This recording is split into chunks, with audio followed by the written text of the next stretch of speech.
Hey guys, welcome back to another movie review, but this time it's gonna be less of a review, but more of a rant. Because I fucking hate this movie. Now, if you've been following me for a while, you would know that I'm a big Godzilla fan. I've been watching these movies since I was a kid, but I'm not part of those, like, toxic fandoms that really, hate on creativity, hate on the uniqueness of filmmakers when they comes in and they trying to have a new spin to a really famous franchise. Like, look what Ryan Johnson did with The Last Jedi. I love that movie. I'm okay with them putting Godzilla in a new environment. He's in like this jungle and like mountains environment now. He's not destroying cities anymore. He's in this like futuristic sort of Earth.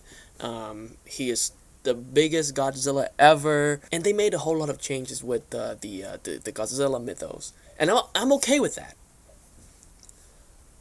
But this fucking movie, oh my gosh! If you guys are familiar with the Godzilla series, Godzilla is not supposed to be in the movie that much, right? And that's okay. He could be in like maybe 10, sometime even 8. Like, remember the Godzilla in the 2014? He's in like 8 minutes of the movie, and I love that movie. So I'm okay with Godzilla not being in the movie, that much. But at least try to make everything else interesting. This is an absolute true statement. I'm not even exaggerating. The first hour of the movie, you have 3 scenes featuring Godzilla. And each of those scenes is like 3 seconds long.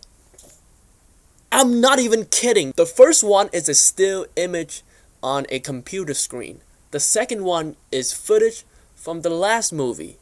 And the third one, Godzilla is sleeping.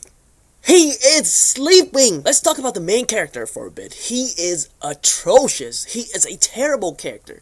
And you spend so much time with this guy whining, doubting himself for an hour. Just think of the worst main character you have seen in a movie and time 10. He is the worst leader ever. He would make a plan, and then you would spend like a 30-minute montage of him, doubting himself, sitting in a corner and be like, I don't know if this plan is gonna work. I think I'm killing everybody. Dude, shut the hell up, man. You're the leader. You're supposed to make the hard call. You're supposed to make those difficult decisions. Why are you like this?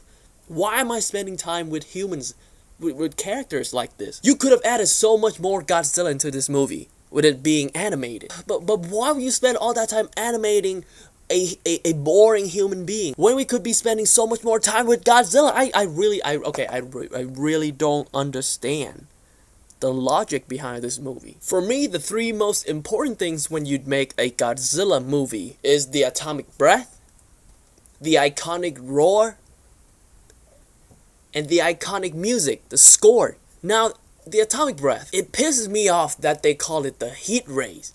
What the fuck is the heat rays? It's the atomic breath, you dumbass! But when Godzilla does his atomic breath, it looks cool. It is awesome. I'm not gonna lie, it looks really, really cool. The roar is barely in the movie. The iconic roar, the iconic Godzilla roar is not even in the movie that much. They replace it with these like generic monster roar. Like why?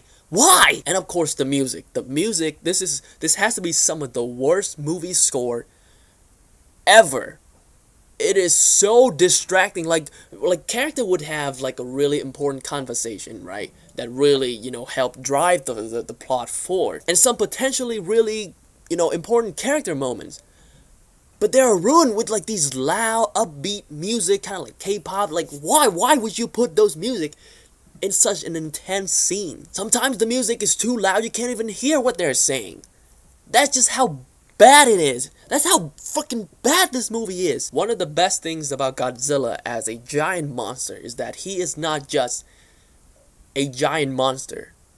There's a reason why Godzilla movie is called monster movie, kaiju movies, and not a disaster movie. Because Godzilla has personality. That's what makes him such an iconic character. Like when you watch Godzilla movies, there would be moments where Godzilla is like, the camera would zoom into Godzilla and you see like certain expression. Not like he's not acting like a human being, of course, but there are certain expressions, right? When Godzilla is angry, you know it. Like Godzilla feels like a being, like an alive animal, and not just some machine. In this movie, Godzilla has a cool presence, but he is so dull, so boring. You could barely see his like eyeball. He looks like a walking mountain. The screenwriters of this movie has got to be some of the laziest people to ever work on a movie. Like the whole script is basically exposition galore.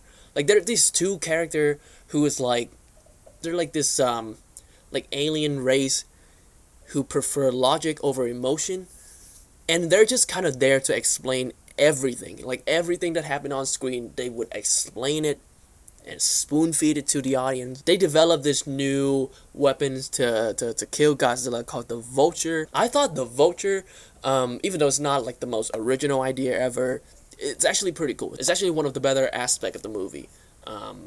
But again, it's not even in the movie that much. And they tease the fuck out of this one Godzilla character. I'm not gonna spoil who it is, but they tease the appearance of this character throughout the entire movie, but they never follow up on it. And that's another problem with this movie. They have so many cool concepts, but they fail miserably to follow up on any of them. There is this subplot of like, you know, the crew that we're following encountering like a secret civilization that's been living underground. It's kind of reminded me of Avatar, James Cameron Avatar a little bit.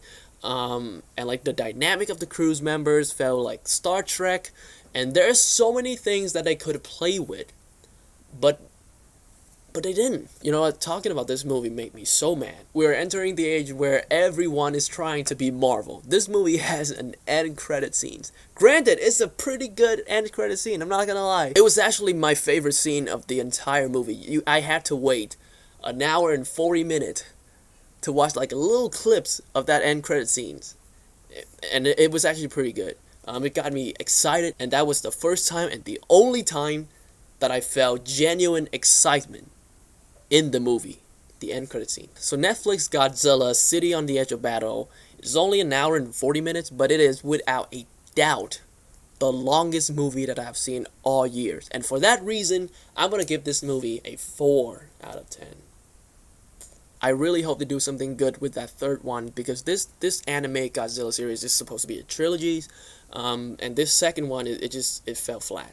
So I hope the third one is good, so they could end with a bang, and hopefully save this anime Godzilla series from being one of the worst entries to the Godzilla franchise. If you have got a chance to see Godzilla City on the Edge of Battle, let me know in the comment section how you feel about it. Did you like it? Did you not like it? And if you enjoyed my review, hit the like button and subscribe. You want to see more reviews like this. And with that being said, I'll see you soon.